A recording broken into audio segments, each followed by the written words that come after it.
একজন কৃষক একজন ছাগলের রাখালকে আরব দেশে জিজ্ঞেস করা হয়েছিল, আল্লাহ যে আছে এর কোনো প্রমাণ তুমি কি দিতে পারবা? তুমি কি প্রথমে বলো আল্লাহ আছে, তুমি কি বিশ্বাস করো? অবশ্যই করি। আল্লাহ আছে এর কোনো প্রমাণ আছে তোমার কাছে? কোনো প্রমাণ নাই, তবে আমি বুঝি আল্লাহ আছে। বলে কেমনে? কয় যে আমি তো ছাগলের রাখাল, আমি তো লেখাপড়া করিনি, আমি দার্শনিকও না বিজ্ঞানীও না কিছু না, ছাগল পালি। আমি চিন্তা করি ছাগলে খায় ঘাস আর পায়খানা করে কতগুলো ক্যাপসুলের মতো ট্যাবলেট, আল্লাহ যদি না থাকবে এগুলো হয় কেমনে? ওর মাথা যেমন ও বুঝছেও তেমন। কথা বুঝতে পেরেছেন? ছাগলের রাখাল ছাগলের পায়খানা দেখা ওর মনেও চিন্তা আসে, নিশ্চয়ই কেউ পরিকল্পনা করে এরকম করে। কিন্তু ইউনিভার্সিটিতে কিছু সংখ্যক শিক্ষক আছেন জনগণের 12 কোটি মুসলমানের পয়সা দিয়া বেতন খায় আর বলে আল্লাহ নাই।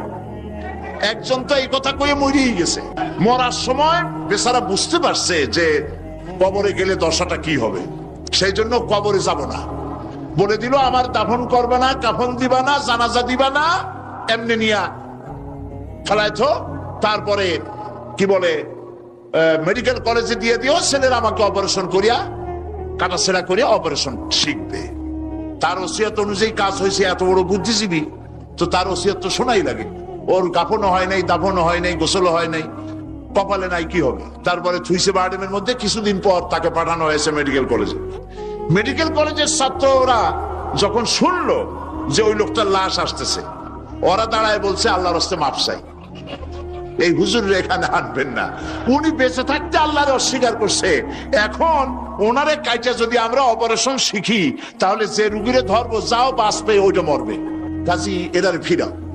এরপরে নিয়া কোন জায়গায় নিল না, আবার নিয়া বার্ডেমের ডিপ ফ্রিজের মধ্যে রেখে দিছে। আমার এখন চিন্তা হয়েছে যে এই লাশটারে যদি এখন রাস্তায় ফেলায় দেয়, কুত্তাও খাবে না। কারণ আমার দেশের কুত্তা, আমার দেশের কুকুরেরা এতটা অভদ্র না যে কুকুরে এত পুরানা বাসি লাশ খাওয়ার মতো আমাদের কুকুর এত বেয়াদব হয় নাই, এতটা অসভ্য হয়ে পারে না। কাজেই আল্লাহর সাথে যারা নাফরমানি করে আল্লাহ এরকম দেখান, তবে এগুলি বুঝবে কারা? বুঝবে কারা? আল্লাহ রাব্বুল আলামিন বলেন ওয়াতিলকাল আমসালু নাদরিবুহা লিন্নাস ওয়া মা ইয়াকিলুহা ইল্লাল আলিমুন। অসংখ্য দৃষ্টান্ত এই পৃথিবীর বুকে ছড়ায় রেখেছি।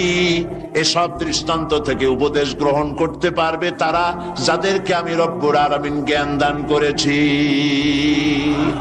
যাদের জ্ঞান দিয়েছি। ওরা তো জ্ঞান পায় নাই, ওরা পাইছে বুদ্ধি। ওরা কি পেয়েছে? বুদ্ধি। আল্লাহ কোরআন শরীফে কোথাও বলেন নাই যে তোমরা আমার কাছে দোয়া করো আল্লাহ আমার বুদ্ধি বাড়ায় দাও। আছে না এরকমের কথা? আল্লাহ কি বাড়াইতে বলছেন? আল্লাহ রাব্বুল আলামিন বান্দাদেরকে শিখায়েছেন, বান্দার আমার কাছে দোয়া কর, রব্বি জিদনি ইলমা। পড়েন সবাই, রব্বি জিদনি